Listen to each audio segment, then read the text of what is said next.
看着妹子一身暗色轻盈搭配，就穿出了大片的感觉。那是因为这是托尼夫设计的搭配，毕竟小夫可是走在法国时尚界最前沿的穿搭博主。大雄这种土鳖可理解不了。刚回到家，又听到老妈不敢去参加同学会的重磅新闻，不是老妈颜值不抗打，而是旧款礼服穿不出手。女帝心情不爽，大雄无故背锅，老妈重拳出击，连图图怪脸上唯一的几撮毛都成了罪过。蓝胖子也是心累，可全秃了那也不好看呢。导致女人疯狂的罪魁祸首还是流行。如果全世界都一样的话，给了蓝胖子灵感，拿出流行性敏感病毒，将其倒入器皿中，接着就等着病毒无限繁殖。蓝胖子一句流行超短裙吧，病毒就有了反应，越短越好的那种。病毒再次繁殖，接着两人来到屋顶，要借助风力当一个播送者。现在就可以看成果了，两人跟随着种子来到城镇中，上一秒还是托尼夫亲手打造的美人，下一秒就觉得自己穿得太保守，火急火燎就回家换衣服。在翻找了9981箱后，终于找到了流行的超短裙。再次出门，又是最靓的那个仔，大雄都惊呆了。商店的壁橱换了新品，街上的妹子人人白长系，这才是男人最爱的天下。大雄决定再来点力度，没有最短，只有更短。随着病毒的繁殖，大雄终于满意了。无论小年轻还是老奶奶，都是腿上一条裙，就连静香也蹭了一波时尚。虽然妹子很害羞，可大雄不害羞啊。妖风吹过，大雄仿佛看到了，又仿佛没看到。为了可以看清楚，大雄决定造福男性，让裙子来得再短些吧。蓝胖子嘴上说着不要，但脸上的腮红不会说谎。大雄满心期待，可满大街只见雄性在奔跑。原来是裙子太短，没人敢出门呢。既然不能祸害女性，大雄只能祸害男性了。老是穿上喇叭裤被夸成天人，外增高也是想穿就穿，身高不够帽子来凑，这就是22年的时尚。这奇装异服都给大雄看呆了。看着老师自称时尚达人，蓝胖子差点憋笑没憋住。走在时尚最前沿的小夫当然不会放过蹭波热度的机会，大雄决定继续作妖，要让大雄的造型成为时尚。随着病毒的传播，小夫母子怎么看对方怎么不顺眼，火急火燎就要回家钻地洞。大雄两人来到小夫家，可小夫家只有法国产，没有中国制造的大熊装，顿时百货商城乱了。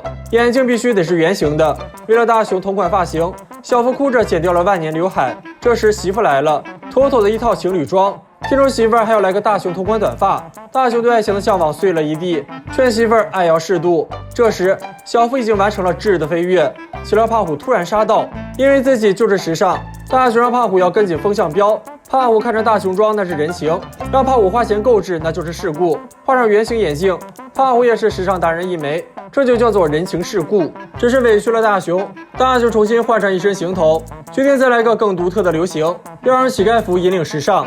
蓝胖子有一套熟练的美妆，再加锅碗瓢盆的造型，给了大雄足够的灵感支持。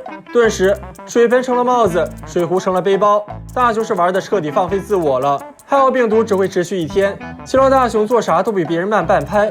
今天已过时的乞丐装被大雄穿上身，那么大雄会因此失恋吗？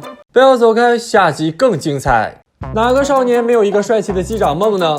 就连踩不到刹车的小短腿也不例外。甩飞机比赛不仅遇到了坠机，还误伤了老妈。女帝老妈一声吼就要变玉泉超人，大雄只能回到小窝，可房间太小，毫无体验感。可蓝胖子灵光一闪，带大雄来到院子中，拿出任意机场，只需将它展开铺好，玩具机场就做好了。只要是能飞的东西都会降落到此。大雄飞上蓝天，一个反方向投射，岂料纸飞机一个完美漂移，竟当着大雄的面稳稳地落回了机场上。有此等神器，两人就要放飞自我，百架齐发。纸飞机排着整齐的队列，停在了飞机场上。这机场的神奇之处不仅如此，就连蜻蜓都在此歇脚，甚至连气球也不例外。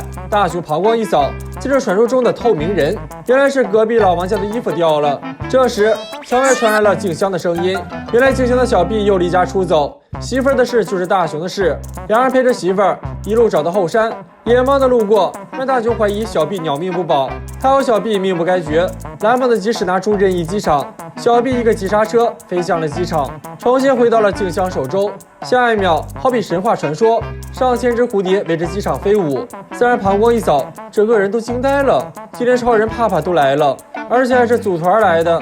看着动漫人物一个个前仆后继，蓝胖子惊得说都不会话了。胖虎正玩着从小夫那里借来的玩具飞机，小夫还得夸胖虎技术棒，可飞机突然失控了。法国进口玩具飞机，这锅胖虎可不敢背，两人只能去后山找。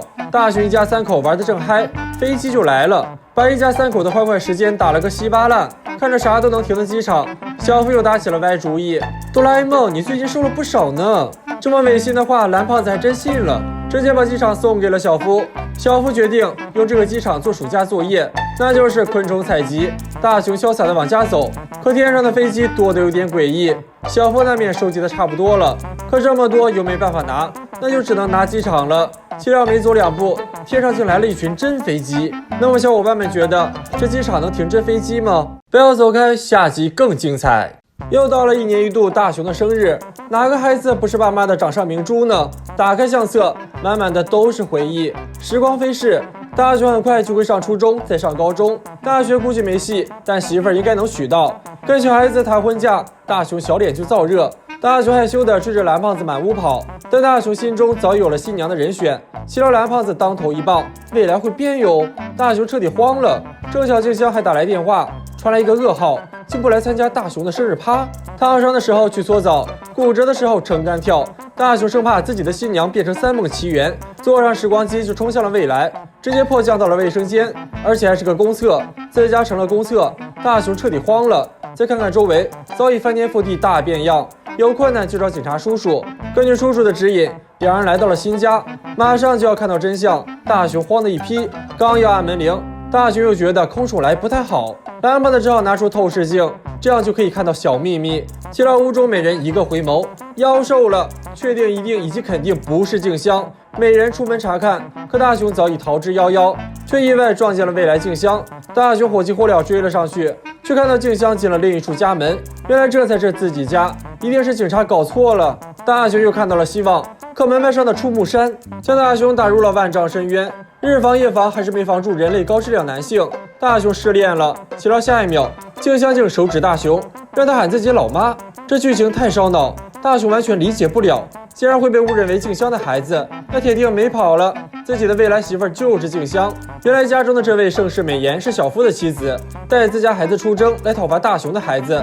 下一秒小夫闪亮登场，小夫虽没长高，但气度倒是长了不少，竟不追究大雄孩子欺负小夫孩子的事。下一秒小夫化身人间极品，油腻的示爱方法让盛世美颜无地自容，选择直接拖走回家跪搓衣板。现在没外人了，静香也不再隐藏本性，施展起了咏春拳，掌掌到刚烈。静香打爽了，才想起要给大雄准备生日趴，而墙上的照片记录了大雄与静香的点点滴滴，看上去是幸福的一家3口。突然厨房传来一声尖叫，嘱咐静香烫伤了手，伤在媳妇儿身，痛在大雄心。大雄好奇为何静香会选择了自己，可喜欢一个人是不需要理由的。听着这满分的回答，大雄也亲自上手，为未来的自己准备生日趴，男女搭配干活不累。蓝胖子也在隐身斗篷中搭把手，虽然越帮越乱，但这就是生活。随着生日蛋糕的完成，生日趴也准备完毕。此时房门打开，真假小小熊大眼瞪小眼，静香都惊呆了。岂料小小熊的性子随了胖虎，看着大雄自称老爸，小小熊选择重拳出击，打得大雄跪地求饶。岂料小小熊不仅没停手，反而拳拳照脸打。既然打不过，两人只能逃。但静香似乎注意到了什么，大雄一路逃，小小熊一路追。大雄两人逃回公园，可时光机的坑位被人占了。此时小小熊赶到，一个冲刺就是一套点赞、评论、关注的3连击。等大雄两人返回现代时，已经被打得不成人形。但风雨后有彩虹，说不来的小伙伴们都来了。看着媳妇儿地上的蛋糕，大雄小脸燥热，因为这是媳妇儿亲手做的，满满都是爱的象征。点上蜡烛，大雄还是那个3年级的小学生。那么小伙伴们知道大雄的生日是哪天吗？